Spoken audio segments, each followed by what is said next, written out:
대한민국 실제 사건. 안녕하세요. 우리 주변에서 생각보다 흔하게 일어나고 있지만 많은 분들이 알지 못해서 봉변을 당하고 있는 실제 사건들만을 소개해드리는 대한민국 실제 사건입니다. 오늘 소개해드릴 실제 사건은 일상적인 운동을 하다가 입은 경미한 상처로 갑자기 목숨을 잃은 사람들에 대한 내용입니다. 대한민국에서 실제로 벌어진 일이고 실제로 일상에서도 접할 확률이 높은 사고인 만큼 오늘 영상은 꼭 보셔야 합니다. 첫 번째 사고 사례는 대구시 수성구의 46세 여성 신예원 씨에게 일어난 사건입니다. 예원 씨는 남편과 3명의 자녀와 함께 평온한 삶을 살아가던 주부였습니다. 예원 씨 부부는 40이 훌쩍 넘은 나이에도 유별날 정도로 부부간 금술이 좋았는데요. 예원 씨의 남편은 팔불출이라고 놀림을 받을 정도로 유독 아내를 아끼고 사랑했습니다. 이런 화목한 관계에는 예원 씨 나름대로의 비결이 있었죠. 그 비결이란 바로 예원 씨가 10년 동안 유지해온 운동 습관이었습니다. 예원 씨는 집안일을 마치고 나면 매일 2시간씩 고강도로 경보를 뛰곤 했습니다.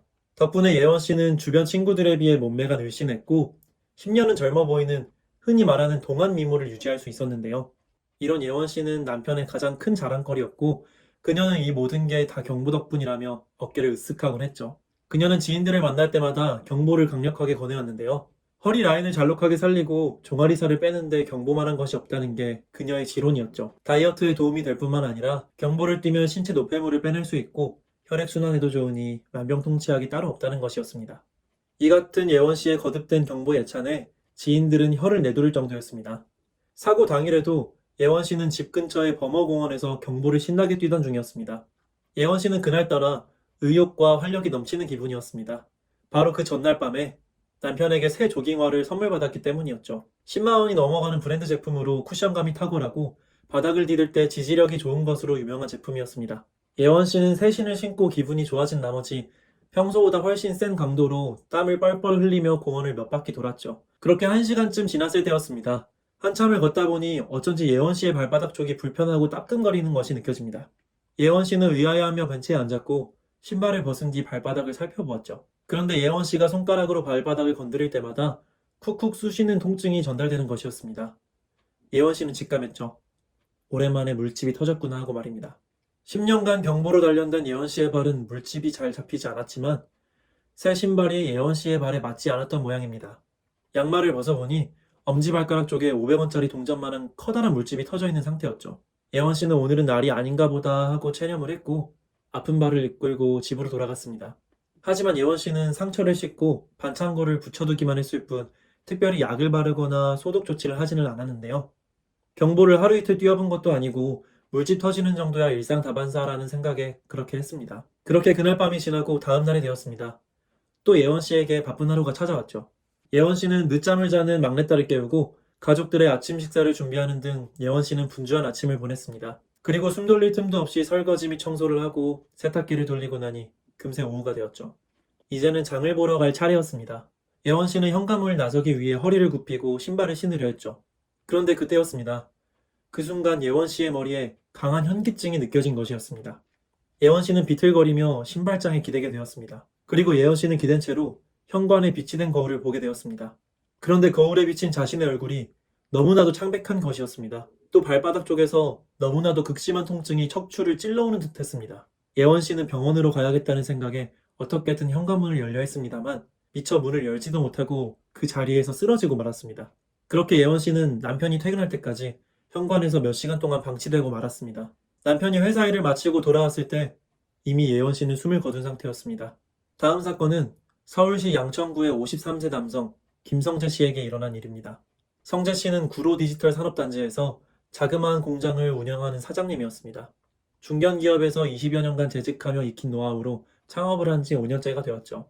성재 씨는 창업 이후 사업을 안착시키느라 안간힘을 써야 했는데요. 그 과정에서 잦은 접대와 미팅, 출장으로 성재 씨의 심신이 뒤척고 그는 자신의 체력이 점점 떨어지는 것을 느끼게 되었습니다. 그때 성재 씨가 주목한 것이 조기축구였습니다. 성재 씨는 매일 TV로 아침 뉴스를 시청하는 습관이 있는데요. 뉴스에 따르면 조기축구는 종합 건강 세트나 다름없을 정도로 모든 면에서 체력에 도움이 된다는 것이었습니다. 축구 시합을 뛰게 되면 90분 동안 수킬로미터의 거리를 질주하게 되고 순간적으로 폭발적인 에너지를 소모하게 됩니다. 그러니 경기에 참가하는 것만으로도 심폐지구력이 크게 향상될 뿐만 아니라 일상 체력이 좋아지고 골밀도까지 증진시켜준다는 것이었죠. 조기 축구의 매력에 끌린 성재 씨는 평소 조기 축구회에서 공을 차던 친구의 소개로 즉시 조기 축구회에 가입하게 되었습니다. 젊은 시절에 공을 차는 재간이 좋았던 성재 씨는 조기 축구 회원들의 환대 속에 금방 적응할 수 있었죠. 특히나 회원들이 K씨를 눈여겨보며 반겨준 이유는 따로 있었습니다. 사업체를 운영하던 성재 씨에게 회계 업무 능력이 있었기 때문이죠. 마침 축구회의 총무 자리가 공석이어서 성재 씨가 총무 자리를 역임하게 되었습니다. 그리고 매주 주말마다 성재 씨는 미드필더 포지션에서 신나게 공을 차게 되었죠. 그렇게 1년이 지났습니다. 성재 씨는 시합을 뛸 때마다 증진되는 체력과 아침에 일어날 때의 활력 때문인지 축구의 매력에 푹 빠져 있는 상태였죠. 그 주 일요일 오전에도 성재 씨는 여느 때처럼 축구장으로 나갔습니다. 성재 씨가 총무 직책이었기 때문에 제일 먼저 축구장에 나가야 했는데요. 천막도 치고 음료가 담긴 아이스박스와 간식을 나르는 등 이것저것 할 일이 많았습니다. 준비가 끝나면 회원들과 모여 간단한 간식과 커피를 즐기며 담소를 나눈 뒤 운동장으로 뛰어나가 스트레칭으로 몸을 푸는 것으로 축구장에서의 하루가 시작되죠. 그리고 몸이 적당히 풀리면 원터치 패스 훈련과 미니게임을 실시하게 됩니다. 운동장에 활기찬 함성 소리가 울려 퍼지고 땀방울이 한 방울씩 이마에 맺히는데 공 차는 재미에 푹 빠진 성재 씨는 힘든 것도 모른 채 열심히 소리치며 훈련에 열중했죠. 그렇게 훈련을 마친 회원들은 둥글게 모여 시합 전 조회를 열었습니다. 감독의 말에 따르면 오늘 경기에서 상대하게 될 팀은 지역구에서 유명한 강팀이라고 하는군요. 사내 동호회 출신의 축구팀으로 15년간 호흡을 맞춰온 전통 있는 팀이라는 것이었습니다. 성재 씨는 오늘 꼭 상대팀을 이기고 꿀맛을 보고 말겠다는 전의에 불탔습니다. 휘슬이 울리고 경기가 시작되었습니다. 성재 씨는 활동량을 높이며 적극적으로 뛰어나갔죠. 그날따라 성재 씨의 컨디션이 좋았고 성재 씨는 수차례 볼을 따내며 헤딩 경합에서 승리를 거두었습니다. 그렇게 전반전을 잘 치는 성재 씨. 오늘 경기력 좋다는 감독의 칭찬 속에 씩 웃음이 나옵니다. 이대로만 유지하면 한 골 정도는 넣을 것도 같았죠. 그리고 후반전이 시작되었습니다. 휘슬이 울리고 몇 분 지나지 않아서 성재 씨는 공중에 떠오른 불을 두고 경합을 치르게 되었죠.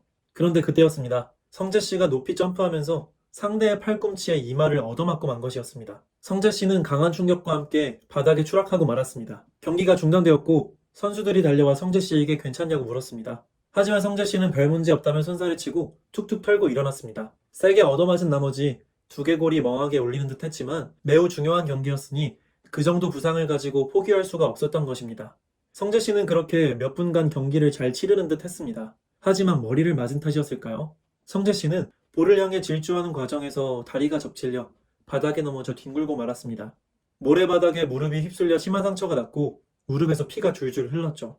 성재 씨는 아직 뛸 수 있다고 소리쳤지만 결국 감독의 지시로 벤치로 물러나오게 되었습니다. 성재 씨는 컨디션 좋은데 이게 웬 말이냐며 분통을 터뜨리고 터덜터덜 걸어 나왔죠. 팀원들은 성재 씨의 상처를 소독해주겠다고 했지만 성재 씨는 남자가 이 정도로 무슨 약을 바르냐며 괜찮다고 했죠. 그렇게 그날 경기는 무승부로 끝나고 말았죠. 실망스러운 마음으로 집으로 돌아온 성재 씨는 샤워를 하고 그대로 잠자리에 들었습니다. 그리고 다음날 성재 씨는 어쩐지 몸이 무거운 듯한 느낌을 받게 됩니다. 이마를 짚어보니 열이 펄펄 끓고 있었죠. 거기에 저혈압이 온 것인지 머리가 지끈지끈 아프고 어지러웠습니다. 성재 씨는 할 수 없이 회사를 쉬기로 결정했죠. 성재 씨는 맞벌이하는 아내를 배웅하고 침대로 가서 누웠습니다. 그런데 몇 시간이 지나도 성재 씨의 컨디션이 회복되질 않는 것이었습니다. 점점 더 열은 심해져만 갔고 심지어 입에서는 구역질이 올라오기 시작했습니다. 성재 씨는 화장실로 가서 수차례 토를 쏟아내야만 했죠. 그는 혼미해지는 정신을 겨우 붙잡으며 세면대에서 입을 닦아냈습니다. 그런데 거울을 보니 눈을 포함하여 얼굴이 온통 빨갛게 물든 것이 아니겠습니까? 그 모습을 보니 성재 씨는 더욱더 머리가 어지러워지는 듯 했습니다.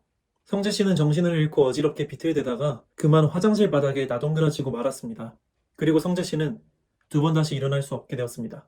성재 씨가 그 자리에서 돌연히 세상을 떠나고 만 것이었습니다.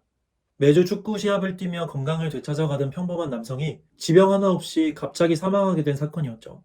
지금까지 꾸준히 운동을 하며 건강을 유지하던 사람들이 갑자기 목숨을 잃게 된 사건 사고를 살펴보았습니다. 그런데 이들은 왜 갑자기 하루아침에 세상을 떠나게 된 것일까요? 예원 씨는 경보 중에 물집이 터졌고 성재 씨는 운동 중 쓸린 상처 같은 부상을 당했습니다만 그것만으로는 그들을 죽음에 이르게 하기에는 너무 얕은 상처라고 생각이 드실 겁니다. 하지만 그 외에는 특별히 생명의 위기를 일으킬 만한 사고가 일어나지 않았죠. 검지관들이 이들의 사체를 부검해본 결과 역시나 가벼운 생체기 외에 다른 요인이 발견되지 않았습니다. 그렇다면 예원 씨와 성재 씨를 사망하게 만든 건 물집, 생체기 같은 작은 상처였다고 볼 수밖에 없는데요.